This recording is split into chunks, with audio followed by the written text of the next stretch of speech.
So first of all, before we get into this video, I gotta give a major shout out to Law and Crime for doing something groundbreaking. This is absolutely amazing. So what Law and Crime did when it comes to this Diddy trial is they actually took the transcripts that they were able to access from court, and they took the transcripts and they recreated what could have or possibly would have happened in the courtroom. Since it's a federal trial, we don't have access to seeing cameras in this federal case. And now we're going to actually hear how everything went down, and we're going to listen to opening statements from the prosecution. So if y'all haven't seen this yet, I'll leave a link in the description to the full video from Law and Crime. Let's go ahead and check it out.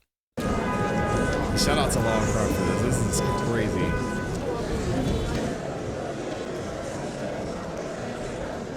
I know this will be a long road, but I want to emphasize that you have a tremendously important task as jurors. It is to determine the facts. You, and not the court, are the sole judges of the facts. The Constitution itself recognizes your unique role in our system of justice. So please, pay careful attention to the witnesses and evidence received at trial, as well as my instructions on the law. I thank you for your commitment to performing this civic duty and recognize the sacrifices that you have all made to be here today. We will now begin with opening statements. Is the government prepared to proceed? Yes, Your Honor. All right, you may proceed. This is Sean Combs. To the public, he was Puff Daddy, or Diddy, a cultural icon, a businessman larger than life. But there was another side to him, a side that ran a criminal enterprise. During this trial, you are going to hear about 20 years of the defendant's crimes. But he didn't do it alone. He had an inner circle of bodyguards and high-ranking employees who helped him commit crimes and helped him cover them up. Kidnapping, arson, drugs, sex crimes, bribery, and obstruction. These are just some of the crimes that the defendant and his inner circle committed again and again. You are going to hear about all of them during this trial. Let's start now with just one night. The defendant was on the hunt for his girlfriend, a woman named ClassE. For years, the defendant physically abused ClassE. He also sexually exploited her, forcing her to have sex with male escorts while he watched and recorded it. But that night, the defendant learned he had lost control of ClassE. He found out ClassE was seeing another man. Furious, he set out to find ClassE and that other man, but he couldn't do it by himself.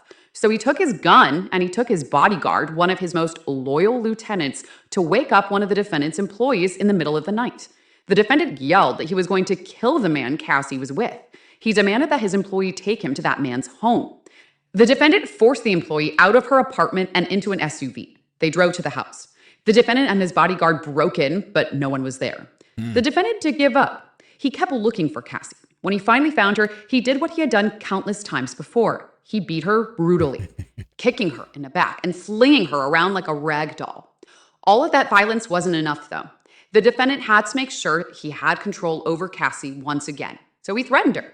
The defendant told ClassE that if she defied him again, he would publicly release the videos of her having sex with male escorts that he kept as blackmail. Souvenirs of the most humiliating nights of her life. This was just one night in the defendant's 2 decades of crime. In one night, he and his lieutenant kidnapped an employee, broke into a man's house, and the defendant beat and blackmailed his girlfriend. And as you will learn, this was just the tip of the iceberg. These are not the only crimes the defendant committed. That's not the only time he kidnapped someone, and ClassE is not the only woman he beat or sexually exploited. For 20 years, the defendant, with the help of his trusted inner circle, committed crime after crime. That's why we're here today. That's what this case is about. 20 years of crime is a lot to cover. So first, I'm going to walk you through what evidence in this case will show. Then I will explain a little bit about the charges, and then I will tell you how the government will prove that the defendant is guilty beyond a reasonable doubt. So what will the evidence show? You'll learn that the defendant was a musician who created an empire. He had a record label, Bad Boy Records, and other businesses that he ran or controlled. Those businesses made the defendant rich, and he used money and resources from those companies to build his reputation and to feed his every desire. To do that, he relied on an inner circle of people closest to him, like his bodyguards, chief of staff, and other high-ranking employees who ran all aspects of his life. Together, the group worked to promote the defendant's power. They carefully cultivated and guarded his reputation. And they worked to get the defendant everything he wanted. He sometimes called himself the king, and he expected to be treated like one. He expected his inner circle to cater to his every desire, including his sexual desires. For years, the defendant used his inner circle and his company's resources to sexually exploit multiple women, including women he forced and manipulated into having sex with male escorts, meaning men who the defendant paid to have sex with women while he watched. No matter what, the defendant and his inner circle made sure he got everything he wanted. Many times that involved committing crimes together and then covering up those crimes. Those crimes included violent acts, like when the defendant brought his bodyguard and his gun to kidnap the employee I mentioned earlier. But you'll hear about the other violence too, like when the defendant's bodyguards kidnapped the same employee another time, forcing her to sit through days of lie detector tests, or when the defendant had a man's car set on fire, or when the defendant dangled a woman over a balcony. You'll see and hear evidence of all of this. The defendant had impossible demands. When his employees failed to meet those demands, the defendant threw things at them, threatened them, hit them, or pressured them to take drugs. He even sexually assaulted one of them. You'll also hear how the defendant used his employees to get and distribute drugs. They delivered those drugs whenever the defendant asked, including so he could give those same drugs to the women he was forcing to have sex with male escorts. He transported those women and those escorts across state lines and even out of the country for those sex acts. And he used his inner circle and the vast resources of his business empire to help arrange those trips and make the women available to him. Let me be very clear on this next point. This case is not about a celebrity's private sexual preferences. The evidence will show that the sexual conduct at issue in this case was coercive and criminal because the defendant made women have sex when they did not want to, because he threatened them, he drugged help, he lied to them, and he even used violence to make them do it. A lot of this trial will focus on just two of those women, ClassE, who I talked about earlier, and Jane. Some of the details of what happened to ClassE and Jane may be hard to hear, but this is what the evidence will show happened. The defendant used lies, drugs, threats, and violence to force and coerce first ClassE and later Jane to have sex with him in front of male escorts. The defendant insisted that the sex occur in a very specific, highly orchestrated way. These sexual performances lasted multiple days and involved multiple escorts. The defendant called these encounters by different names over the years. First, freak-offs, later Wild King Nights or Hotel Nights. Which is the first week time after we're week, hearing the about defendant that. directed freak-offs in hotels across the country and sometimes out of the country. At times, the defendant had escorts and the women travel from out of state, so the defendant's staff sometimes organized flights, cars, and hotels. The defendant's businesses paid those expenses. The defendant had particular demands for freak-offs. At his direction, the defendant's staff set up the room in advance with supplies, like his preferred lighting, extra linens, and lubricant. His staff remained on call to refresh anything the defendant needed, like cash to pay the escorts or drugs for the women and the defendant. The hotel rooms were dark. The defendant instructed ClassE and Jane how to look, to dress in lingerie, wear tall platform high heels, and have manicured white nails. The defendant selected drugs for ClassE and Jane to take, usually MDMA, also known as Molly or ecstasy. Sometimes those drugs made ClassE and Jane sick, but they also made the woman more uninhibited and sexually aroused. The defendant fed ClassE and Jane drugs throughout the freak-off so they could stay awake and perform for him for hours and days at a time. Oh my Once an gosh. escort arrived, the defendant dictated every step of the sexual activity that followed. Now, this goes into the trafficking, which is the main part of this case. And I've been asking it as we've been covering this. When it comes to the trafficking, I want to know how y'all feel about the whole trafficking situation. Is it something that's going to be pretty easy to prove? I know it's easy to convict. We are indict when it comes to trafficking, but are they going to be able to definitively prove this? What do y'all think about this? Let me know in the comments. Women and the defendant. The hotel rooms were dark. The defendant instructed ClassE and Jane how to look, to dress in lingerie, wear tall platform high heels, and have manicured white nails. The defendant selected drugs for ClassE and Jane to take, usually MDMA, also known as Molly or ecstasy. Sometimes those drugs made ClassE and Jane sick, but they also made the woman more uninhibited and sexually aroused. The defendant fed ClassE and Jane drugs throughout the freak-off so they could stay awake and perform for him for hours and days at a time. Once an escort arrived, the defendant dictated every step of the sexual activity that followed. Sexual activity that followed the same pattern. And he expected the women to enjoy themselves, to appear to, while they did it. The defendant masturbated throughout the freak-offs and often video recorded part of them. Now I want to tell you more about ClassE and about Jane. ClassE was a 19-year-old model, an aspiring singer with a hit song when she met the defendant in 2006. The defendant was 17 years older than her and the head of a record label. Soon, ClassE was signed to a 10-album deal with the label. The defendant pursued ClassE, and within a year, they were dating. They stayed together on and off until about 2018.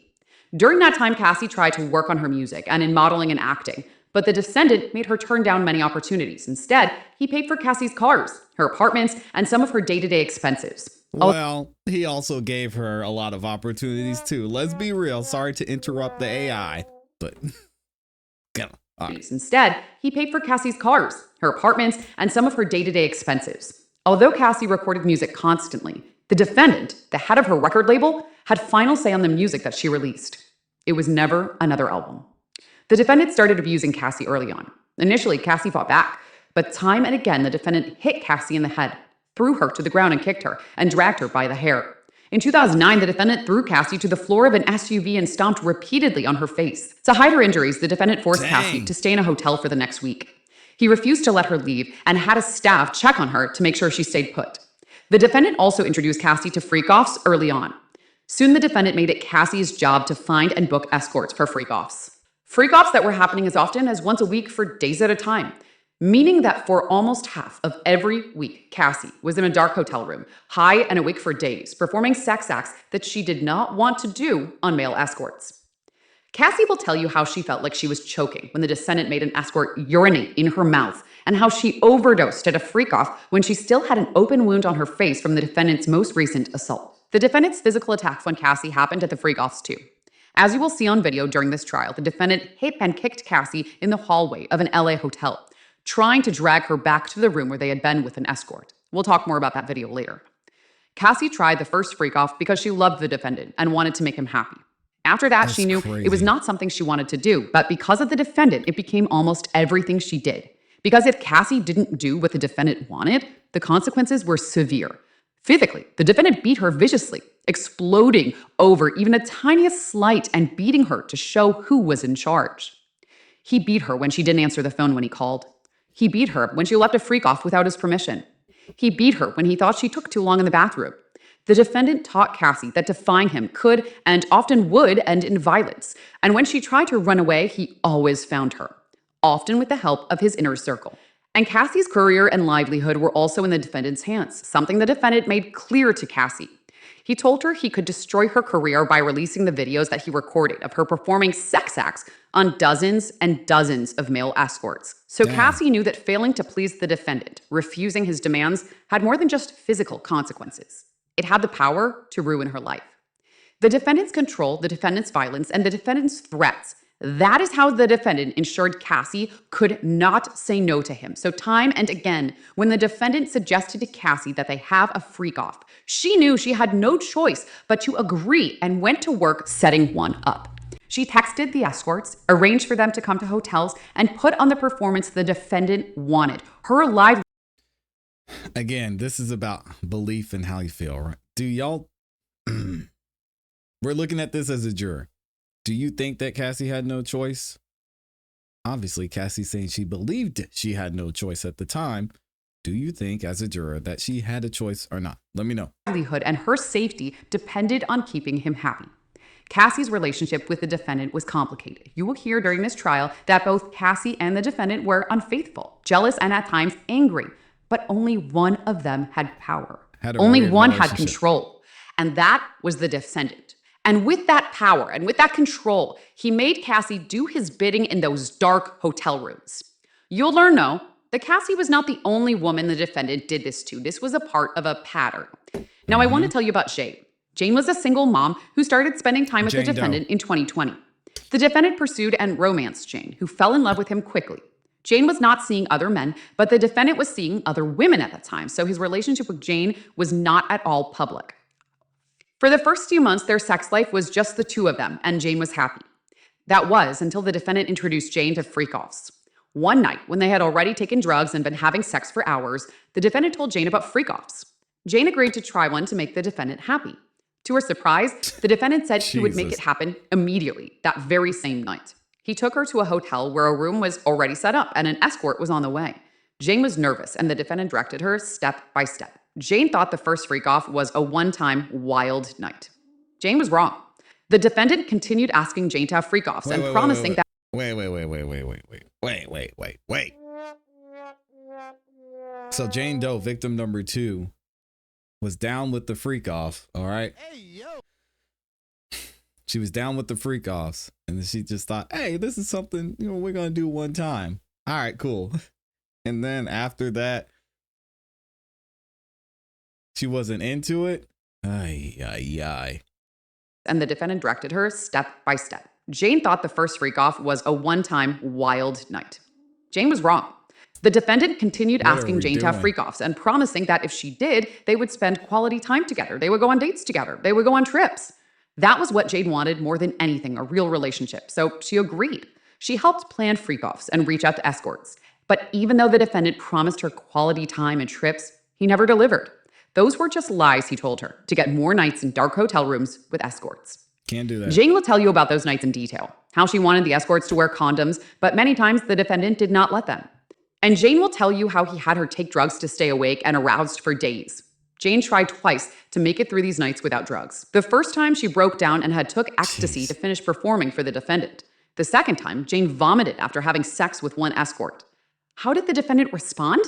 He told her to hurry up and get back into the room where another escort was waiting. Early on, Jane told the defendant that she didn't like freak-offs and she just wanted to be alone with him. She loved him desperately and wanted a real relationship with him. The defendant did not listen. Feeling stuck and sick of the strangers the defendant kept bringing to these hotel rooms, Jane tried to assert herself in small ways. She found two men who performed in pornography, and she invited them to join the freak-offs. That way, Jane could at least choose the other man she was forced to be intimate with. Like he did with ClassE, the defendant eventually took steps to control Jane financially.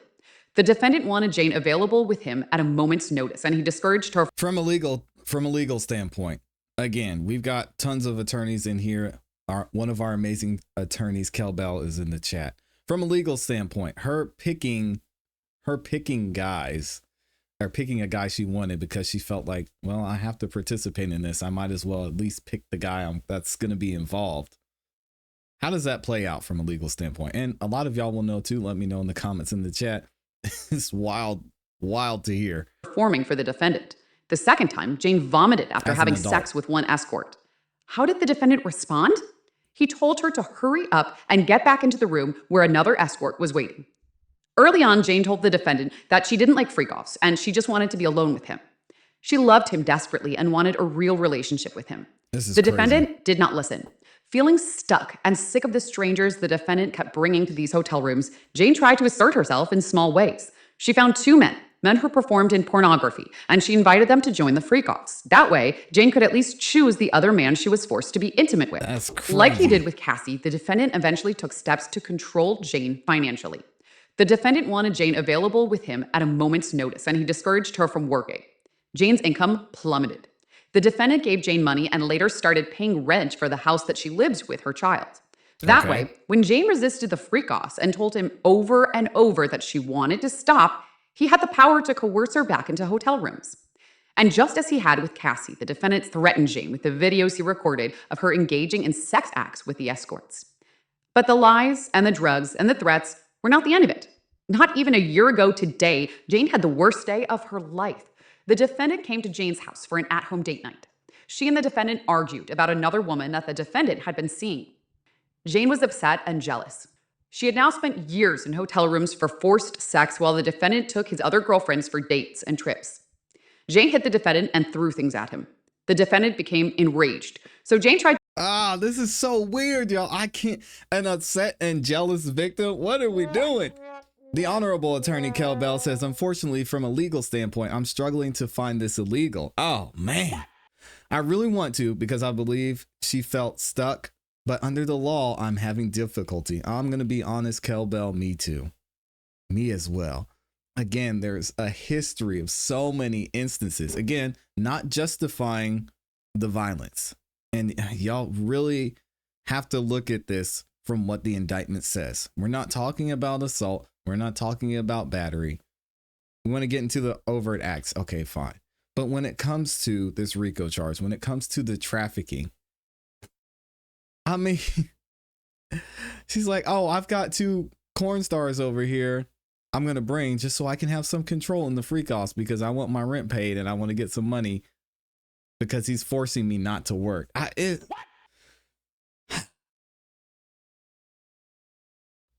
This is tough, man. This is tough. To get away from him and hide. From a legal She ran to her standpoint. bedroom and locked the door. He kicked it open.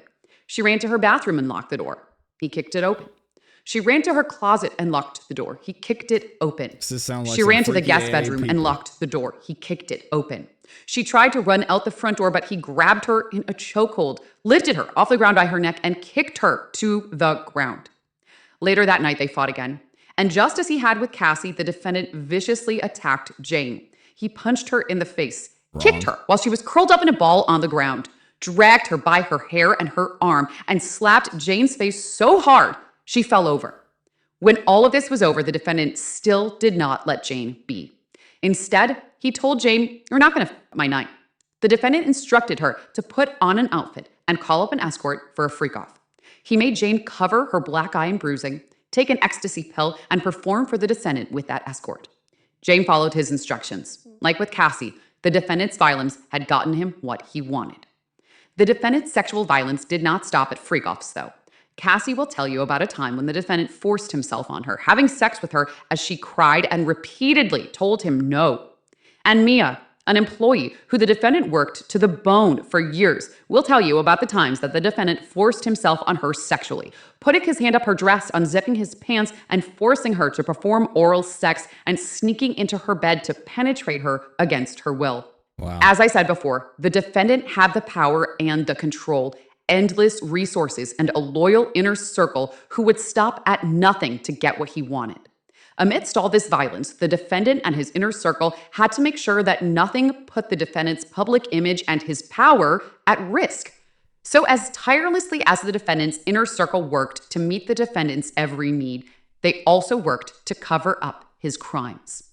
Remember the video of the LA hotel like of the defendant attacking Cassie during a freak-off?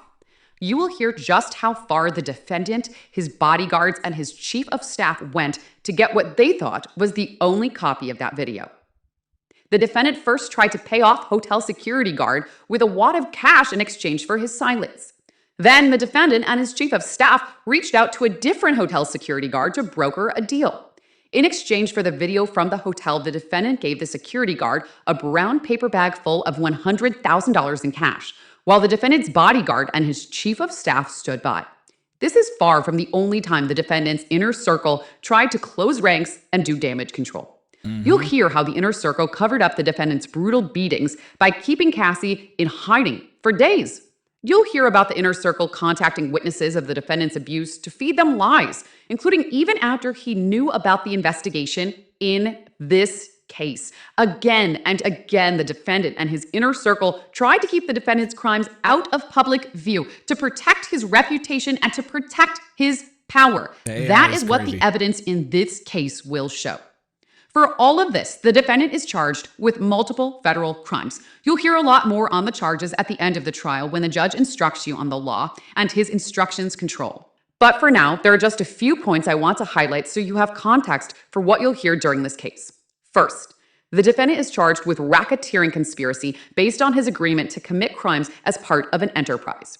I expect the judge will tell you an enterprise is a group of people who work together for a common purpose of engaging in a course of conduct over a time. Here, you will learn that the enterprise is the inner circle I talked about, the bodyguards and the high-ranking employees like chiefs of staff. Some of these people came and went over 20 years, but I expect the evidence will show that the defendant was a through line. He remained at the top, running the group, and he always had trusted bodyguards and advisors helping him. Together, they agreed to commit different crimes, including kidnapping and arson, distributing drugs to other people, exploiting employees for labor, and in Mia's case, sex, bribery and obstruction, sex trafficking, and transporting people for prostitution. That's all covered by the racketeering conspiracy charge. The defendant is also charged separately for sex trafficking Cassie and Jane through force, fraud, or coercion. Again, the judge's instructions control, but I expect you'll learn that fraud includes a lie about a material fact. Coercion includes threats, and force includes violence. The defendant is charged with using all three tactics to make Cassie and Jane participate in days-long, drug-fueled, recorded sexual encounters with male escorts against their will. Finally, he was charged with transporting Cassie, Jane, and male escorts across state lines for these sexual encounters. That's the one that's tough for me because Jane Doe number 1. According to the defense, not only did she willingly participate in the first freak off. But several freak offs later, she got two people she wanted to be involved in the freak off she didn't want to be involved in, to have some sense of control. These trafficking charges bother me. I hate the trafficking charge. Encounters with male escorts against their will. Finally, he was charged with transporting Cassie, Jane, and male escorts across state lines for these sexual encounters. How will the government prove to you beyond a reasonable doubt that the defendant is guilty of these crimes? You'll hear from witnesses, including Cassie and Jane, two of the defendant's victims. They will tell you how the defendant tried to control their lives, from their homes to their careers, how the defendant used his control over them, his lies, his drugs, his threats, and his violence to force and coerce them into having sex with male escorts. Cassie and Jane will describe freak-offs for you in painstaking detail. They will tell you some of the most personal and painful experiences of their lives. The days they spent awake in hotel rooms, high on drugs, dressed as characters, to perform the defendant's fantasy just as he directed them to. You'll also hear from some of the defendant's employees. You'll hear from Mia, who worked as the defendant's personal assistant for years, the employee he sexually assaulted. Mia is just beginning to grapple with the times the defendant forced himself on her sexually. Mia will tell you how she could not talk about what happened to her until recently, how she wanted to take the secret of what the defendant did to her grave. You will hear from the employee who the defendant forced into an SUV with a gun from one of the defendant's chefs, and from other personal assistants. They will tell you they worked punishing hours and days for the defendant, at times without any sleep. They will tell you how the defendant ordered them to buy drugs for him, how they used all the resources at their disposal to make sure the defendant always had everything he desired, how they were expected to keep quiet about what they saw and what they heard in the defendant's homes. You will learn that some of these witnesses and victims, including Cassie, have already received financial settlements from the defendant or have filed lawsuits against the defendant. But these witnesses will tell you they'd trade any money from the defendant for not having been abused. You will also hear from some of the escorts who participated in freak-offs with Cassie and Jane. They will tell you how the defendant directed the sexual activity between escorts and Cassie or Jane, down to the detail of how they touched each other, the specific sex acts they performed, all while the defendant filmed it. You will even hear from an escort who saw the defendant assault Cassie and drag her by her hair during a freak-off. In addition to these witnesses, you will see documents that prove the defendant's crimes. You'll see records from hotels, car services, and airlines showing the dates and locations when the escorts and women traveled to meet the defendant for freak-offs. You will see records of the physical damage the defendant in his freak-offs caused the hotel rooms where he stayed. You will see dozens and dozens of text messages about freak-offs, including messages from the defendant to his staff asking for more cash to pay escorts. Messages where the defendant tells Cassie what drugs to take and when before freak-off. And messages from Jane to the defendant telling him over and over again that she did not want to do freak-offs. And you will see videos of some of the freak-offs, the videos the defendant used to blackmail Cassie and to blackmail Jane. Those videos capture just small parts of these days-long performances. In them, you could hear the defendant providing direction to Cassie and Jane, and you will see Cassie and Jane do exactly what the defendant tells them to do. You will see them put on performances high on ecstasy, where they pretend to enjoy themselves because that's what the defendant said he wanted. You will see for yourselves the defendant's violence in its aftermath. You will see photos of Cassie and her injuries from the defendant's assaults. You will hear from witnesses who saw the defendant assault Cassie or saw injuries he inflicted on her. You will see photos of the damage the defendant did when he kicked in 4 doors at Jane's home.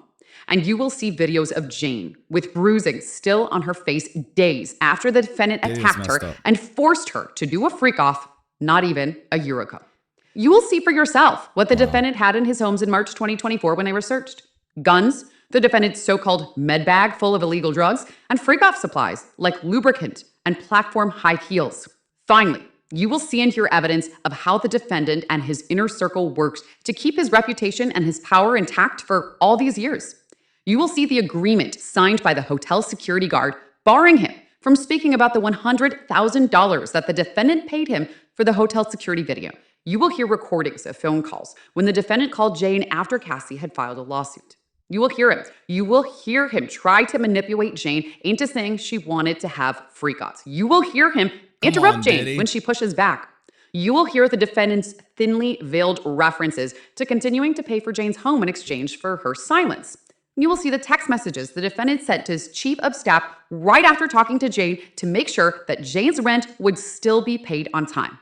The evidence will come in piece by piece. It won't always come in chronological order, but by the end of this trial, when you've seen and heard all of the evidence, you will see how it all fits together.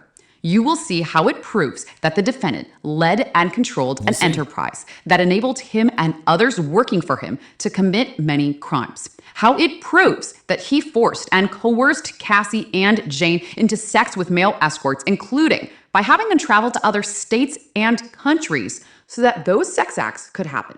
And you will see how all of these crimes and the empire the defendant controlled was designed to fulfill his sexual desires, to protect his reputation, and to keep his power. At the end of this trial, we will have the opportunity to speak with you again. But between now and then, I would ask that you do 3 things. First, please pay close attention to the evidence.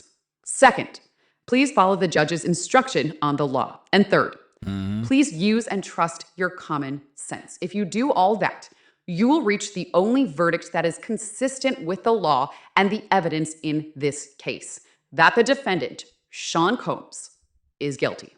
Wow. Shout out to Law and Crime for that. Amazing opening statements from the prosecution. They've got a long journey ahead, I believe. Like it or not, y'all, this is going to trigger so many of you when I say this. Diddy is innocent until he's proven guilty. So they do have to prove beyond a reasonable doubt that he's guilty. Will they be able to do that? From what I'm seeing, I think so. But there are other parts and other elements of this case that are shaky and may be enough reasonable doubt for the jury. Y'all have to let me know what you think about this in the comments and in the chat.